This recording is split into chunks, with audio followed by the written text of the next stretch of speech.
Good morning everyone and welcome to this channel. तो आज की इस वीडियो में हम थोड़ा सा डिटेल में समझने की कोशिश करेंगे हॉस्पिटल स्पेस को, क्योंकि हॉस्पिटल स्पेस एक ऐसा स्पेस है पिछले कुछ समय से बहुत ही अच्छा परफॉर्मेंसेस देते आ रहा है और जिसका हमें रिफ्लेक्शन Q2 के नंबर्स में भी देखने को मिला है रादर। आप अगर मैक्स हेल्थ केयर की बात करो, अपोलो हॉस्पिटल की बात करो, Narayana Hrudayalaya, Fortis health care, यथार्थ हॉस्पिटल, ये सारे हॉस्पिटल जो है वो बहुत अच्छा परफॉर्मेंसेस दे रहे हैं।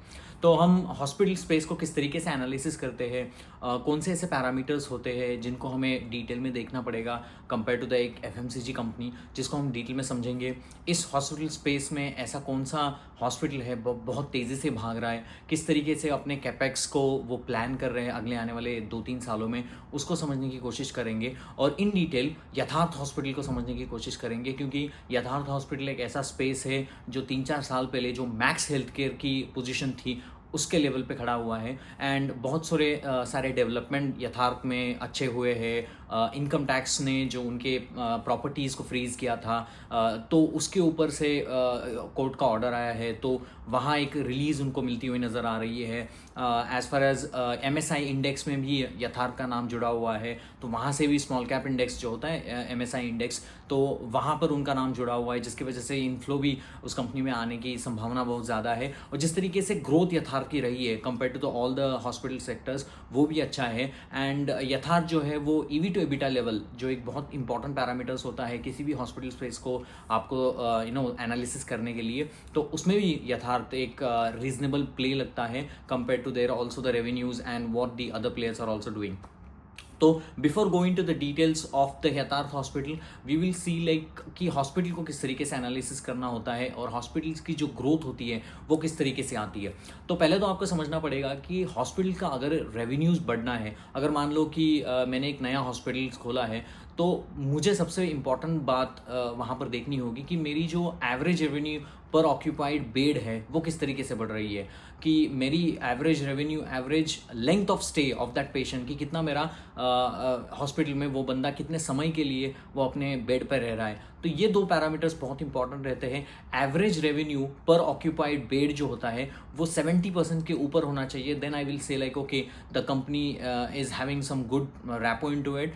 अगर आपकी कंपनी नई है, यथार्थ जैसी मतलब छोटे मोटे 8-7-8 ही उनके हॉस्पिटल्स हैं, तो उनको थोड़ा सा मुश्किल आती है, क्योंकि नई जगह पे जाते हैं, नए नए हॉस्पिटल्स को एक्वायर करते हैं, इनऑर्गेनिक ग्रोथ वहाँ पर करते हैं, तो वहाँ पर उनको थोड़ा सा मुश्किल आती है। इसलिए इनिशियल डेज में उनका आरपू जो आपको नज़र आएगा 50-60 के लेवल पे आएगा, लेकिन एक समय के बाद जैसे जैसे पॉपुलैरिटी बढ़ेगी, लोग वहाँ चले आएंगे, तो उनकी वजह से वहाँ पर आरपू बढ़ने की संभावना बहुत ज़्यादा होती है। तो आरपू एक बहुत इंपॉर्टेंट पैरामीटर्स है, एवरेज रेवेन्यू पर ऑक्यूपाइड बेड। एवरेज रेवेन्यू पर ऑक्यूपाइड बेड अगर 70 के ऊपर है तो ऐसा माना जाता है कि नॉर्मली वो हॉस्पिटल अच्छा कर रहा है और हमें नजर आना चाहिए कि ये आरपू जो है वो बढ़ना चाहिए। दूसरा एक पैरामीटर्स होता है ALOS, मतलब एवरेज लेंथ ऑफ स्टे। अगर एवरेज लेंथ ऑफ स्टे 4 या 5 के ऊपर है, तो मतलब 4-5 दिन तक वो पेशेंट आपके हॉस्पिटल में रह रहा है, तो जिसके चलते आप बहुत ज़्यादा रेवेन्यू कमा सकते हो। तो वो भी एक पैरामीटर्स हुआ हॉस्पिटल को एनालिसिस करते हुए। तीसरा एक पैरामीटर हॉस्पिटल को एनालिसिस करते हुए होता है कि उसका नाम है कि EV to EBITDA। नॉर्मली हम PE रेशो को देखते हैं, वो भी इंपॉर्टेंट है, लेकिन उससे इंपॉर्टेंट है कि EV to EBITDA। वो एक FMCG बिजनेस की जैसा नहीं है कि मान लो कि लक्स साबुन की कंपनी है, तो आपने 10 साबुन बेच दिए, बाद में 1000 साबुन बेच दिए, तो वहाँ पर आपको वॉल्यूम ग्रोथ आ गई। आपने लोगों को ऑनलाइन बेचा, आपने स्टोर्स में उसको बेचा, तो वहाँ पर वॉल्यूम ग्रोथ का प्ले होता है। लेकिन हॉस्पिटल स्पेस में आपने देखा होगा, अगर मुझे ग्रोथ करानी है तो नए नए हॉस्पिटल भी बनवाने पड़ेंगे। ऐसा नहीं होगा कि मेरा एक ही हॉस्पिटल है और मेरी जो ऑक्यूपेंसी लेवल है एक हॉस्पिटल में 90% हो गई है, मैं उनसे बस 5,000-10,000 चार्ज कर सकता हूं। लेकिन कंपटीशन में आपके बहुत सारे हॉस्पिटल है, तो ऑब्वियसली आपकी भी एक लिमिट होती है कि कहां तक आप अपने पेशेंट से पैसे निकलवाओगे।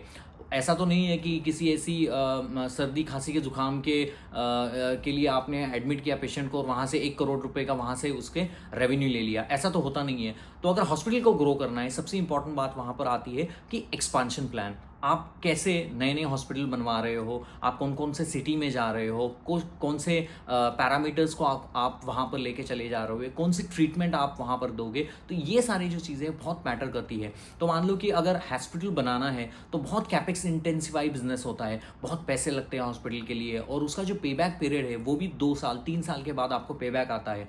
मान लो कि मैंने हॉस्पिटल बनवाना शुरू कर दिया 250 बेड कैपेसिटी का, तो जब तक वो कंप्लीट होगा और मेरे हाथ में पैसा आना शुरू हो जाएगा, तो यहाँ से लेके 3 साल का लंबा पीरियड वहाँ पर होता है जहाँ पर आपको पे बैक पीरियड इट्स ह्यूज। तो अभी हॉस्पिटल्स क्या कर रहे हैं, बहुत स्मार्ट हो रहे हैं अभी हॉस्पिटल बिजनेस भी। आप देखोगे कि वो एक ऐसी जगह पे जा रहे हैं जहाँ पर पॉपुलेशन अच्छी हो, जहाँ पर हाई रिच लोग हो, मैं अपनी हाई मार्जिन वाली ट्रीटमेंट उनको दूँ, और वहाँ पर इनऑर्गेनिक एक्विजिशन करूँ। इनऑर्गेनिक एक्विजिशन का नाम है, पहले वहाँ पर बिल्डिंग बनी हुई है किसी और काम के लिए, गवर्नमेंट के काम के लिए पहले एक बिल्डिंग थी, तो गवर्नमेंट बोलेगी कि यार चलो मुझे ये एरिया जो है वो बेचना है, मुझे ये बिल्डिंग जो बेचनी है। तो ये जो हॉस्पिटल वाले क्या करते हैं, उस बिल्डिंग को एक्वायर करते हैं, वहाँ पर रिनोवेशंस करते हैं, अपना पैसा लगाते हैं, और 1 साल के अंदर अंदर ही वो रिनोवेशंस के बाद, एवरीथिंग होने के बाद, बेड कैपेसिटी ऐड करने के बाद वहाँ हॉस्पिटल शुरू हो जाता है। तो आपका पे बैक पीरियड है वो बहुत जल्दी आ जाता है, आपको बहुत सस्ते में वो चीज़ें मिलती है। मान लो कि एक हॉस्पिटल मुझे स्क्रैच से बिल्ड आउट करना है, जो मुझे ग्रीनफील्ड प्रोजेक्ट्स में वो आएगा, कंपैरेटिवली मैं अगर वहाँ पर इनऑर्गेनिक एक्विजिशन करूँ, वहाँ पर बिल्डिंग खड़ी है और किसी दूसरे काम के लिए यूज़ हो रही थी, उसको मैंने कन्वर्ट किया हॉस्पिटल में, तो ऑब्वियसली मेरा जो पे बैक पीरियड है हॉस्पिटल का वो बहुत कम होता है, और जिसके चलते आपको बहुत बेनिफिट भी होता है। उस हॉस्पिटल को आपके पास रेवेन्यू बहुत जल्दी आने की उम्मीद वहाँ पर होती है। दूसरी एक चीज़ होती है कि अगर आपके हॉस्पिटल्स में आप कौन सी ट्रीटमेंट दे रहे हो वो भी इंपॉर्टेंट होता है। मान लो कि आपने हॉस्पिटल खोल दिया और लो मार्जिन वाले आप काम करते चले जा रहे हो, वहाँ पर कोई रोबोटिक्स का नाम नहीं है, तो ऑब्वियसली आपके रेवेन्यूज़ की जो आशंकाएं हैं, मतलब जो आप जितना रेवेन्यू जनरेट कर पाते हो उसके ऊपर एक लिमिटेशन लग जाती है। फॉर एग्जाम्पल, अगर आप वहाँ पर ऑन्कोलॉजी का काम करते हो, आप देखोगे कि इंडिया में अभी cancer is becoming very normal like a fever. तो अगर आप ऑन्कोलॉजी का काम करते हो, हाई मार्जिन वाला बिजनेस है, हाई इंटेंसिफाइड बिजनेस है, वहाँ पर आप पेशेंट से बहुत ज़्यादा से ज़्यादा पैसे निकलवा सकते हो, और ट्रीटमेंट भी बहुत महंगी आती है। तो अगर ऑन्कोलॉजी में अगर आप ज़्यादा काम करोगे तो आपको बहुत ज़्यादा रेवेन्यू आता है। ऑन्कोलॉजी हो गया, न्यूरोलॉजी हो गया, ये गैस्ट्रोलॉजी हो गया, ऑर्थोपेडिक्स हो गया, तो मतलब ये जो और कार्डियोलॉजी हो गया, हार्ट, हमारा ब्रेन और कैंसर, इन तीनों चीज़ों से अगर आप फोकस करोगे तो ये बहुत ही हाई मार्जिन वाला बिजनेस होता है। हॉस्पिटल को उससे बहुत अच्छा रेवेन्यू मिलता है, इसीलिए हॉस्पिटल वाले जो जितनी भी कंपनियां हैं तो इन सारी चीज़ों के ऊपर ज़्यादा फोकस करती है। तो एज ए इन्वेस्टर हमें क्या करना है, हमें ऐसे कंपनियों में इन्वेस्ट करना है जो एक रीजनेबल ईवी टू ईबिटा के ऊपर ईबिटा के ऊपर भी अवेलेबल है, तो रीजनेबल वैल्यूड है, कंपनी का जो आरपू है वो अच्छा है, कंपनी के ALOS जैसे average revenue length of stay वो अच्छा है, और कंपनी कैपेक्स भी अच्छी तरीके से कर रही है। और ये जो सारा कैपेक्स वो करेगी, या वो नए हॉस्पिटल को खरीदेगी, या एक ही जगह पर अभी नए नए हॉस्पिटल्स वो खड़े करेगी, या मान लो कि कोई हॉस्पिटल मैंने एक्वायर कर लिया है और वो 150 बेड कैपेसिटी का है, उसको मैं 250 बेड कैपेसिटी में उसको एक्सपांड कर रहा हूँ जो एग्जिस्टिंग कैपेसिटीज़ को, तो मुझे उस हॉस्पिटल में बहुत ज़्यादा इंटरेस्ट है। और ये सारा जो कैपेक्स को इंटेंसिफाई करेगा, अगर वो इंटरनल एक्यूरेल से करेगा, ना मैं डेट लूँगा, ना मैं इक्विटी को इशू करूँगा, ये सारी चीज़ें ना करते हुए भी अगर मैं मेरे अपने खुद के पैसे से, अपने खुद के बिजनेस के पैसे से अगर मैं ये सारी चीज़ें कर पाऊँगा तो I will be more interested. So जैसे मैंने वीडियोज़ के शुरुआत में कहा कि क्यों मैंने यथार्थ का नाम लिया, कि ये सारे पैरामीटर्स के ऊपर यथार्थ बहुत अच्छा काम कर रहा है। अगर आपने देखा होगा कि यथार्थ का स्टॉक एक 700-800 के लेवल के ऊपर था, वहाँ से 300, 350, मुझे लगता है 400 के लेवल के ऊपर गया था। उसका रीज़न था क्योंकि इनकम टैक्स उनके ऊपर नोटिस आई थी, इनकम टैक्स ने इनके प्रॉपर्टीज़ फ्रीज किए थे, और उनको कोई काम करने नहीं दिया जा रहा था, बहुत सारा पैसा उनका फंसा हुआ था। अभी भी गवर्नमेंट के साथ यथार्थ बहुत अच्छा काम करता है, तो वहाँ पर उनके पैसे अटक गए थे, तो जिसकी वजह से यहाँ पर एक हैंगओवर बना हुआ था। कॉन कॉल में मैनेजमेंट ने बहुत बार समझाने की कोशिश की बहुत सारे इन्वेस्टर्स को कि भाई we will get out of this, और फाइनली नवंबर की जो PPT आई है, नवंबर को जो रिजल्ट आए हैं, उन्होंने कहा है कि जो इनकम टैक्स का उनका जो चक्कर चल रहा था यथार्थ हॉस्पिटल का, अभी वहाँ से वो निकल चुके हैं, उनकी प्रॉपर्टीज़ को फ्रीज आउट कर दिया है, कोर्ट का ऑर्डर वहाँ पर आ गया है, वो एक अच्छी बात है। और दूसरी अच्छी बात यथार्थ में हुई है कि MSI इंडेक्स में यथार्थ को ऐड कर दिया गया है। वो MSI जो एक ग्लोबल फंड है जो स्मॉल कैप कंपनीज में इन्वेस्ट करता है अक्रॉस द ग्लोब, तो वहाँ पर यथार्थ का नाम ऐड हो चुका है। तो जिसकी वजह से भी यथार्थ में आपको इन्फ्लोज आते हुए दिखेंगे। अगर आप EV to EBITDA की बात करोगे तो यथार्थ का कुछ 26.1 का EV to EBITDA है, नारायण रुद्रालय का कुछ 50 का EV to EBITDA है, मैक्स हेल्थ केयर जो इसका बहुत बड़ा कॉम्पिटिटर है उनका 31 का EV to EBITDA है। अगर मैक्स हेल्थ केयर में बात करूँ तो max health care 1 lakh 1 lakh market cap crore की कंपनी है। कंपैरेटिवली यथार्थ जो है वो 7,000 मार्केट कैप की कंपनी है। उनके 8 ही हॉस्पिटल्स है, 22 सेंटर्स है, कॉन्सेंट्रेटेड है ग्रेटर मतलब नोएडा, ग्रेटर नोएडा, ये नोएडा एक्सटेंशन, इस सारे एरियाज़ में नॉर्थ इंडिया में कॉन्सेंट्रेटेड है, पूरी इंडिया में अभी तक फैला हुआ नहीं है। बहुत ज़्यादा स्कोप यथार्थ को है। 7,000 करोड़ मार्केट कैप की कंपनी और 1 लाख मार्केट कैप की कंपनी, दोनों में बहुत डिफरेंस है। हालांकि मैक्स हेल्थ केयर के नंबर भी बहुत अच्छे हैं, I will not deny that, because 31% की ग्रोथ है, बहुत अच्छा एक्सपांड किया हुआ है, लेकिन कंपनी अभी बड़ी बन चुकी है। तो as a investor I would be more interested in a small cap company who is growing at a faster pace, who is available at the reasonable EV to EBITDA। अगर मैं ऑक्यूपेंसी लेवल की बात करूँ तो यथार्थ का occupancy level अभी 66% का है, और 2-3 साल में वो यथार्थ जो है वो इस लेवल को 70 के ऊपर लाने की बात कर रहा है अपने कॉन कॉल में। तो यथार्थ जो है वो 66% आरपू के ऊपर अवेलेबल है। जैसे मैंने कहा कि एवरेज रेवेन्यू पर बेड का नंबर यथार्थ का 66 है, तो रीजनेबल है। अभी आगे उम्मीद भी ज़्यादा है कि वो 70-80 तक उस नंबर को वो खींच सकते हैं। अगर मैं नंबर ऑफ बेड्स की बात करूँ, बहुत बड़ा पैरामीटर्स किसी भी हॉस्पिटल कंपनी के लिए, तो 2550 के ऊपर अभी इनके बेड हो चुके हैं। 2025 में उन्होंने कुछ 3 हॉस्पिटल्स में इन्वेस्ट किया है, मतलब 3 हॉस्पिटल का एक्वायर किया है। आगरा में जहाँ पर उनका स्कोप नहीं था, वहाँ पर शांतिदूत हॉस्पिटल करके एक हॉस्पिटल था बना हुआ, उसको इन्होंने एक्वायर किया 260 करोड़ में। वहाँ पर कैपेसिटी थी 150 बेड कैपेसिटी की बात कर रहा हूँ, और उसको वो एक्सपांड करना चाहते हैं 250 करोड़ तक। तो अभी ये जो बनाया हुआ हॉस्पिटल उनके पास आ गया है, वो Q3 में कंट्रीब्यूट करना शुरू कर देगा। तो आगरा जो एक यमुना एक्सप्रेस हाईवे के बाजू में इन्होंने ये जो आई थिंक शांतिवेद हॉस्पिटल करके कोई हॉस्पिटल है, उसको उन्होंने एक्वायर कर लिया है, और वो भी बेड कैपेसिटी अभी इनको ऐड हो जाएगी। उन्होंने लास्ट ईयर में ग्रेटर फरीदाबाद में 200 बेड कैपेसिटी का एक हॉस्पिटल उन्होंने लिया था, और 1 साल होने के अंदर कंपनी का ब्रेक इवन होने के बाद कंपनी प्रॉफिटेबिलिटी की जर्नी पे ऊपर आ गई है। मतलब मैं हॉस्पिटल की बात करूँ तो 200 बेड की कैपेसिटी का FY24 में इन्होंने हॉस्पिटल खरीदा, और 1 साल के अंदर वो पूरा प्रॉफिटेबल हो गया, सारी चीज़ें वहाँ पर हो गई, और वो रेवेन्यूज़ में कंट्रीब्यूट कर रहा है। तो ये एक अच्छी बात वहाँ पर मुझे लगी।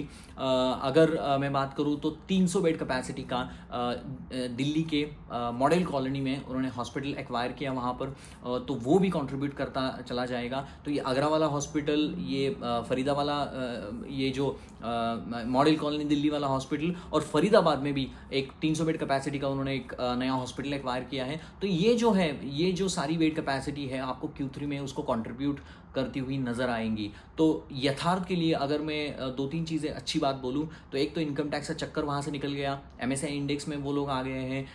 कंपनी ने जो परफॉर्मेंसेस दी है, हम Q2 के नंबर्स के ऊपर आएंगे, तो Q2 के अगर मैं नंबर मोटा मोटी बता दूँ तो 28% की रेवेन्यू ग्रोथ कंपनी ने की है, 4% की आरपू में ग्रोथ है।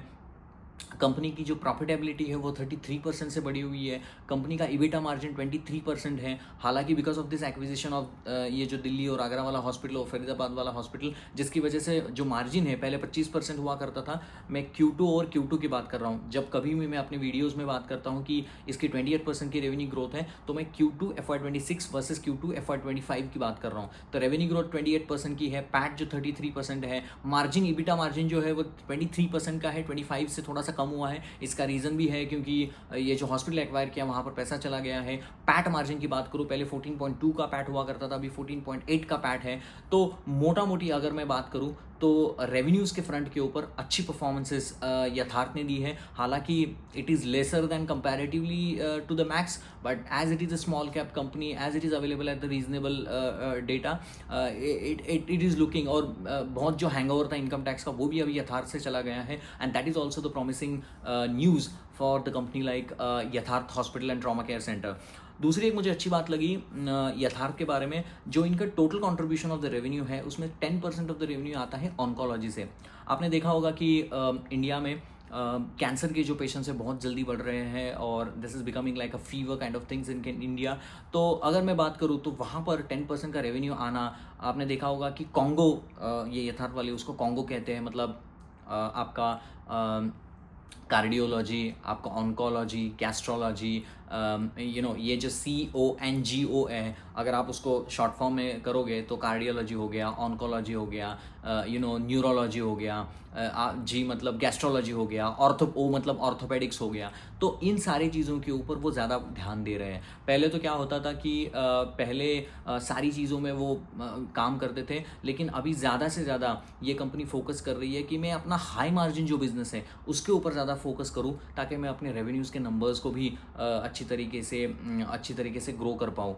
अगर मैं बात करूँ कि फ्यूचर स्कोप की, तो 2-3 साल में ये कंपनी 3000 से ऊपर के बेड की कैपेसिटी को ऐड करने की बात कर रहा है। तो मतलब they have identified so many places where they want to go, और इनके पास स्कोप भी बहुत है। अभी कितने, सिर्फ AD हॉस्पिटल यथार्थ के पास है, और ग्रोथ पर्सपेक्टिव आगे वाला अच्छा लगता है। और कंपनी हाई मार्जिन जो प्रोफाइल मैंने बताया, कॉन्गो हॉस्पिटल्स या कॉन्गो चेन ऑफ एक्सपर्टी, वहाँ पर ज़्यादा ध्यान दे रहा है। इनका डा विंची रोबोटिक्स, अगर मैं इक्विपमेंट की बात करूँ, थोड़ा एडवांस इक्विपमेंट के ला रहे हैं। डा विंची रोबोटिक्स जो कैंसर के लिए यूज़ होता है उसको इन्होंने लाया है। तो नए इक्विपमेंट को परचेज़ करना, जहाँ से ऑपरेशनल इफिशिएंसी बढ़ जाएगी। मान लो कि आपके पास अगर रोबोटिक्स से सर्जरी हो रही है तो आपकी एक्यूरेसी अच्छी हो जाएगी, आपकी मैन पावर कम रहेगी, इनिशियल इन्वेस्टमेंट ज़्यादा रहेगी, वो अलग बात है। लेकिन आपके ऑपरेशनल इफिशिएंसीज़ के लिए, आपकी CT स्कैन हो, MRI स्कैन के लिए, आपके पास अगर जितनी ज़्यादा अच्छे इक्विपमेंट रहेंगे और रोबोटिक सर्जरी आप ज़्यादा करेंगे तो आपकी ऑपरेशनल इफिशिएंसी बढ़ेगी, और वो इम्पैक्ट आपको पैट में नज़र आएगा। पैट क्यों इंपॉर्टेंट है? क्योंकि एज ए इन्वेस्टर मुझे ऐसी कंपनियों में चाहिए जहां मेरी ROE बढ़ रही है, जहां मेरा पैट मार्जिन बढ़ रहा है, जहां मेरा प्रॉफिटेबिलिटी बढ़ रही है। तो वो कंपनी मैं ज़्यादा लेना चाहूँगा और वो कंपनी में मैं इन्वेस्ट करना चाहूँगा, और वो कंपनी भी रीजनेबल वैल्यूड होनी चाहिए। इसलिए आपने देखा होगा कल के सत्र में मार्केट में 6.5% का थोड़ा सा अपटिक लगा था यथार्थ के लिए। वो इसीलिए था क्योंकि कंपनी ने बहुत अच्छा परफॉर्मेंसेस करके दिया है। मोटा मोटी में बात करूँ कि कंपनी के पास अगर रिसीवेबल की बात होती है, बहुत बार की रिसीवेबल अटके रहते हैं यथार्थ के, उसका एक रीज़न भी है क्योंकि यथार्थ जो है कॉन्सेंट्रेटेड प्लेयर है NCR रीजन में। तो NCR रीजन की मैं बात करता हूँ तो 2010 में इन्होंने पहली बार शुरुआत की थी ग्रेटर नोएडा में 450 कैपेसिटी बेड से। फिर 2013 में नोएडा में उन्होंने 300 बेड कैपेसिटी का हॉस्पिटल एक्वायर किया। तो नोएडा, ग्रेटर नोएडा, नोएडा एक्सटेंशन, ये उनके बहुत सारे पिलर्स थे। अभी 2022 में जाके झांसी में उन्होंने एक हॉस्पिटल को एक्वायर किया 200-300 बेड कैपेसिटी का। तो झांसी हो गया, आगरा में अभी 2025 में चले गए, दिल्ली में मॉडल कॉलोनी में वो चले गए। तो और फरीदाबाद जैसे एरिया में, बाद में वो गाज़ियाबाद, हरियाणा और ये जो UP का जो सेक्टर्स है, मध्य प्रदेश में वो जाना चाहते हैं। तो ये अभी ग्रो कर रहे हैं पूरा जो नॉर्थ इंडिया का सेक्टर्स बेल्ट है, और बहुत अच्छी तरीके से कॉन्सेंट्रेट करके कहाँ पर फोकस होना चाहिए इसको समझते हुए कर रहे हैं। अगर मैं बात करूँ रेवेन्यू कंट्रीब्यूशन की वजह से, तो लगभग फरीदाबाद वाला हॉस्पिटल उन्होंने लास्ट ईयर एक्वायर किया था 2024 में। आज आते आते वो उसका कंट्रीब्यूशन, अगर मैं मैच्योर्ड हॉस्पिटल की बात करूँ, दो चीज़ें होती है। ये जो ग्रेटर नोएडा वाला हॉस्पिटल, नोएडा एक्सटेंशन, ये उनके 10 साल 12 साल पुराने हॉस्पिटल से, उसको बोलते हैं मैच्योर्ड हॉस्पिटल। तो मैच्योर्ड हॉस्पिटल से ग्रोथ अच्छी आ रही, वहाँ का ARPU जो है वो 72% है, वहाँ उनको 19% की ग्रोथ मिल रही है। और जो नए हॉस्पिटल आ रहे हैं उनमें लगभग 60-70% की ग्रोथ उनको नज़र आ रही है। तो बहुत अच्छा मिक्सड ऑफ ग्रोथ यहाँ पर नज़र आ रहा है यथार्थ का।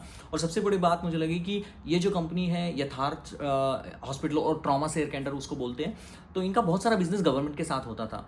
तो मान लो कि आप अगर गवर्नमेंट के साथ काम करते हो, मतलब आयुष स्कीम हो गई, NHS हो गई, या CGHS हो गई, मतलब आप अगर कोई मिलिट्री पर्सन हो तो आपको हॉस्पिटल में जाते हो तो गवर्नमेंट उसका पेमेंट करती है, लेकिन आप ट्रीटमेंट तो पहले लेती हो, लेकिन आपको जो पेमेंट, जो पैसा आता है गवर्नमेंट से, वो 9-12 महीने के बाद आता है, वहाँ पर झगड़ना पड़ता है, तो रिसीवेबल थोड़े से बढ़ जाते हैं। तो इनका एक एम है आगे जाते हुए ये 25% से नीचे अपने गवर्नमेंट का जो पोर्शन है उसको लेना चाहते हैं। They want to work more with the private consumer, जो हमारे जैसे लोग हो, जो इंश्योरेंस जिनका हो, उनके पास वो ज़्यादा इनके पास आए और वहाँ से ग्रोथ बढ़े, ये चाहते हैं। गवर्नमेंट का पोर्शन वो कम कराना चाहते हैं। तो company is doing everything right. Company का जो they are not going in to this building new hospital, but they are more in to this like acquiring this अगर मुझे कोई आगरा में हॉस्पिटल बनाया हुआ मिलता है तो मेरे पैट के ऊपर इम्पैक्ट नहीं आ रहा है, सस्ता मुझे मिलेगा, मेरी रेवेन्यूज़ की पॉसिबिलिटीज़ बहुत अच्छी बढ़ेगी। तो वहाँ पर वो बहुत अच्छा काम कर रहे हैं।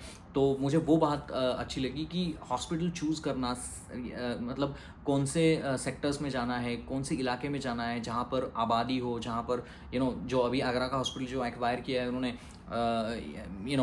जो यमुना एक्सप्रेस के लगत एक्वायर किया है, अभी गाज़ियाबाद वो जाना चाहते हैं। तो I think they are doing right things and company is doing all the exactly the right things in a play. अगर आप पैट मार्जिन की बात करो, वो भी मार्जिन 14.8% है। और सबसे बड़ी बात कि वो डेट लेते नहीं है, इक्विटी इशू नहीं करते, फिर भी इंटरनल एक्यूरेसी से वो जो एक्सपांशन वो कर रही है, कर रही है। So I think I find it very promising numbers. Let me know what is your comment about this analysis. What do you think differently that which I missed during this talk or the discussions? So please let me know. I'll be also writing comment about it. So मिलते हैं next video में. किसी ने मुझे बताया कि I should make more videos on the US. Definitely I will come with the video on the US in general, what's happening. Or there are few companies which I'm betting it very hard in US and which is doing very good in AI.